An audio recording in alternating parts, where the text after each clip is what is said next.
Vous ne le savez peut-être pas, mais l'on a célébré samedi dernier 12 août la journée internationale de la jeunesse.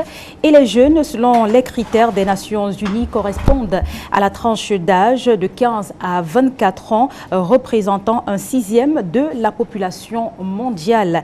Et la majorité de ces personnes, hommes et femmes, vit dans les pays en développement. Leur nombre devrait d'ailleurs augmenter d'ici plusieurs années. Et la journée internationale de la jeunesse a été l'occasion pour nous de revenir également au Cameroun, faire l'état des lieux, des problèmes qui minent le secteur jeune entre sous-emploi, chômage. Comment comprendre cette situation qui perdure au fil des années au Cameroun? Et donc nous en parlons ce matin avec notre invité. Il s'agit de M. David Moukoudi. Bonjour. Bonjour Gladys. Bonjour aux millions de téléspectateurs qui nous suivent ce matin. Bonjour aux jeunes Camerounais qui nous écoutent et qui nous suivent au Cameroun, en Afrique et par le monde entier. Je rappelle que vous êtes spécialiste en gouvernance et démocratie. Vous faites partie également de la plateforme Un Monde à venir. Alors avec vous ce matin, nous évoquons les défis socio-économiques et politiques de la jeunesse camerounaise. À l'occasion justement de la journée internationale de la jeunesse, vous avez travaillé sur le sujet. Quel est l'état des lieux lorsqu'on parle de l'insertion socio-économique des jeunes au Cameroun? Qu'est-ce qu'on peut dire d'emblée? Je crois que vous avez bien fait de le rappeler. D'abord que la tranche d'âge concernée, c'est 15-35 ans.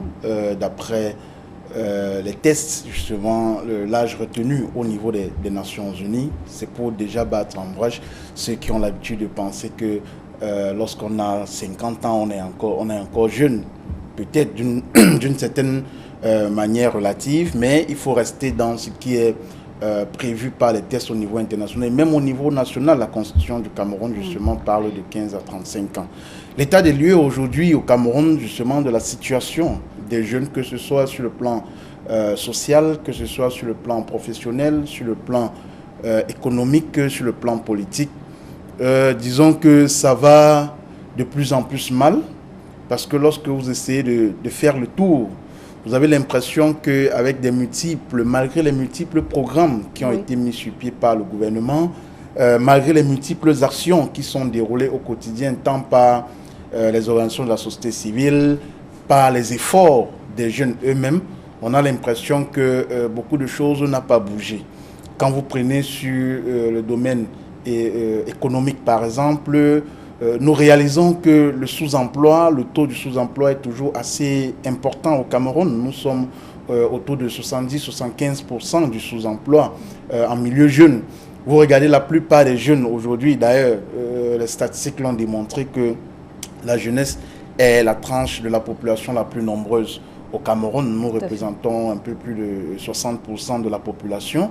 Mais cette jeunesse-là est la plupart d'entre eux sont dans le secteur informel. Vous allez dans le formel, vous trouverez très peu de jeunes qui sont très assis. Maintenant, il faut aussi soulever qu'il y a quand même quelques-uns qui essayent de se démarquer, qu'on peut observer, mais il en demeure moins qu'il y a encore beaucoup de choses à faire, parce que si vous allez sur le plan politique, on fera la même observation. Très peu de jeunes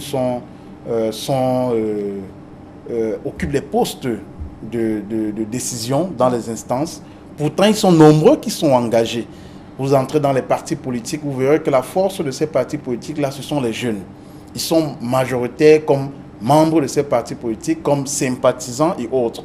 Mais lorsque vous allez dans les instances de gouvernance de ces partis politiques, il y a très peu de jeunes. La preuve, c'est que la plupart des partis politiques au Cameroun ont une branche jeune. Oui. Donc, en réalité, c'est qu'on estime que vous êtes jeune et vous devez rester un peu en bas. Vous ne devez pas arriver dans les instances dirigeantes du parti. Il faut attendre traverser l'âge de la jeunesse pour être dans les instances dirigeantes du parti. Même le parti au pouvoir en donne l'exemple. Pourtant, c'est le président de ce parti qui est président de la République, qui parle tout le temps de l'engagement politique, de l'engagement social et économique des jeunes. Ils devraient montrer l'exemple qu'on voit dans le bureau central, dans le comité central de leur parti politique, qu'on y retrouve des jeunes. Mais vous ne verrez pas les jeunes au niveau des bureaux exécutifs des partis politiques. C'est un problème. Vous allez dans les municipalités, d'ailleurs les chiffres l'ont démontré, du MINDEVEL, le ministère de la décentralisation et du développement local, démontre à suffisance que nous avons moins de 5% des jeunes qui sont dans les exécutifs municipaux. Ne parlons non plus des jeunes qui sont sous-préfets ou bien préfets ou gouverneurs et autres. Vraiment, si vous faites le tour, vous verrez que c'est le même pourcentage qui s'applique. Donc, la situation est assez importante au Cameroun. On a en droit de se poser la question, que sont devenus les différents programmes qui ont été mis sur pied par le gouvernement du Cameroun. Peut-être qu'on va y arriver, que ce soit le PAGEC-U, que ce soit le plan triennal spécial jeunes, que ce soit les programmes d'insertion de jeunes, que ce soit le PIFMAF, que ce soit le PIAZI. Tout ça, qu'est-ce que ça a donné aujourd'hui au Cameroun? Justement, vous faites bien de parler de ces stratégies ou alors de ces structures que le gouvernement a essayé tant bien que mal de mettre sur pied afin de sortir, on va le dire ainsi, la jeunesse camerounaise du sous-emploi ou encore du chômage. Et ces différentes structures qui ont montré leurs limites. Mais il ne faut pas également ignorer que les jeunes ont été accusés à plusieurs reprises de prendre des financements et de ne pas les restituer par la suite. Est-ce que le gouvernement, à son niveau, n'a pas quand même tendu la main à la jeunesse? Non, mais Gladys, c'est une fuite en avant parce que cette discussion-là, je l'avais déjà eue à l'époque avec l'un des responsables au niveau de la délégation régionale du ministère de la Jeunesse, qui m'a d'ailleurs avait fait des révélations de ce que non, c'est des accusations fortuites qu'on faisait aux jeunes. Effectivement, il y avait des jeunes, principalement dans le programme PAGEC-U, il y avait des jeunes, là, son début, qui ont fui avec les financements. Mais ça, c'est parce que le casting avait été mauvais. C'est parce que le casting avait été mauvais. On a privilégié un certain type de jeunesse, une certaine classe de jeunes. Je n'ai pas envie de dire ici que 90% des jeunes qui ont bénéficié des programmes du PAGEC-U étaient tous des jeunes du parti au pouvoir. Je ne veux pas le dire ici, mais c'est une réalité. Et parce que justement, au début de ces programmes, il n'y avait pas des critères objectivement vérifiables sur lesquels on pouvait sélectionner les jeunes. Comme on dit souvent, tout programme au début, quand on le lance, il est toujours fébrile. Et donc, c'est toujours les premières personnes, comme on a l'habitude de dire au quartier, la marche de l'enfant, c'est tôt le matin. Ce sont les premières personnes qui bénéficient très rapidement de ce genre de choses avant qu'on ne ferme rapidement le robinet pour se rendre compte qu'attention, il y avait des erreurs quelque part. Et donc, c'est ce que nous avons vécu. Des jeunes qui ont été mal sélectionnés, plusieurs ont pris l'argent, sont partis hors du Cameroun, sont aujourd'hui en Europe, aux États-Unis, dans d'autres pays d'Afrique.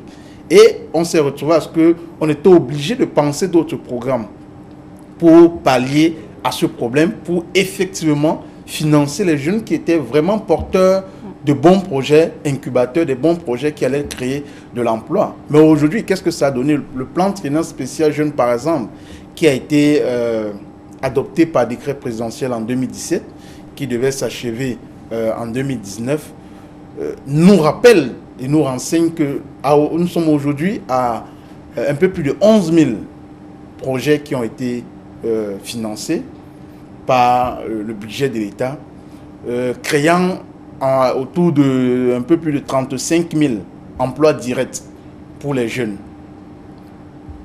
Faites un tour là dehors, nous sommes seulement à Douala, faites un tour dehors et vous interrogez les jeunes.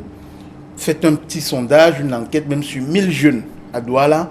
Si vous trouverez dans ces 1000 jeunes à Douala ceux qui ont véritablement bénéficié de ces projets. Parce qu'on en doit se poser la question, mais où sont ces 11 000 projets? Parce que 11 000 projets de jeunes financés, c'est énorme. Et 11 000 projets de jeunes, aujourd'hui nous sommes en 2023, pratiquement 6 ans plus tard. Comment on peut penser qu'on a financé 11 000 projets et ça a créé uniquement 35 000 emplois. Donc, en réalité, le chiffre allait x3. Donc, ce qu'on veut nous, c'est que chaque jeune, son projet a permis de trouver l'emploi à 3 autres jeunes, ce qui n'est pas petit. Mais nous pensons qu'il y a des choses encore qui ne sont pas assez faites. D'ailleurs, sur le plan de la communication, toutes ces informations ne sont pas connues. Oui.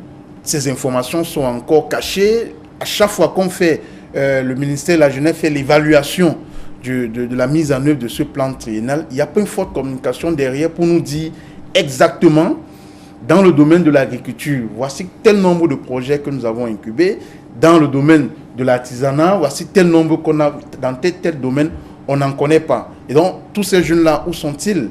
Et on nous avait annoncé un plan triennal à 102 milliards, mais les chiffres qui sont avancés aujourd'hui, nous n'avons pas, le gouvernement du Cameroun n'a même pas pu trouver 50% de cette somme pour financer les projets. Je pense que nous sommes autour de 20 à 25 milliards qui ont été dépensés dans le cadre de ce programme-là. Qu'est-ce qu'il en est? On réalise effectivement que la politique gouvernementale en ce qui concerne l'insertion socio-économique, socio-professionnelle des jeunes a des limites quelque part, et il serait bon que le gouvernement arrête de penser des programmes sans les jeunes. Je pense que c'est aussi ça le problème, le réel problème qu'on a au Cameroun, c'est qu'on n'écoute pas les jeunes, on ne les associe pas. Lorsqu'on veut prendre des initiatives qui les concernent, on prend les initiatives et on se dit on va les leur appliquer. Aujourd'hui, je vais peut-être sortir sur ça. Le chef de l'État, vous savez, en février, à l'occasion de la journée, la fête nationale de la jeunesse, il avait dit ceci, qu'il devait instruire son gouvernement pour accélérer la mise sur pied du fonds de garantie aux jeunes entrepreneurs en y intégrant un guichet spécial dédié à la diaspora. Ben, le plan triennal spécial jeune, vous n'avez pas fini de l'implémenter et vous créez un autre truc. Mais ça, c'est pas pour distraire les jeunes. Non, il y a un plan qui avait un objectif bien précis et des résultats attendus qu'on n'a même pas encore fini d'implémenter, de réaliser, qu'on crée déjà autre chose. Les jeunes de la diaspora, depuis longtemps, qu'ils attendent le projet Paris Jeudi, qui était justement destiné à l'implication et à l'insertion socio-économique et professionnelle des jeunes de la diaspora. Où en est-on aujourd'hui? On en parle encore. Je crois que tout récemment, le ministre de la Jeunesse était du côté de Berlin, en Allemagne, où il a tenu une réunion avec les jeunes de la diaspora. Mais qu'est-ce que ça a donné? On est ressorti encore de là avec des recommandations qui vont encore prendre beaucoup d'années pour être implémentées, parce qu'on a beaucoup de nos jeunes de la diaspora qui reviennent au Cameroun, qui ne savent pas quoi faire. Quand ils reviennent à l'aéroport, on leur donne 50 000. Ils vont faire quoi avec 50 000, alors que 50 000 même ne suffisent même plus pour manger au Cameroun? C'est compliqué. Merci, M. Moukoudi. Vous l'avez dit, peut-être insérer de plus en plus les jeunes dans des sphères de prise de décision. Merci d'avoir accepté notre invitation ce matin. Je vous en prie, tout le plaisir a été pour les jeunes d'être encore là aujourd'hui. Je crois que Equinos aussi, il faut le féliciter. C'est l'une des chaînes où on voit beaucoup de jeunes être mis en avant et donner aussi des responsabilités. Je crois que tout ce que nous pouvons demander aujourd'hui au Cameroun, c'est qu'il faudrait qu'on donne la place à la jeunesse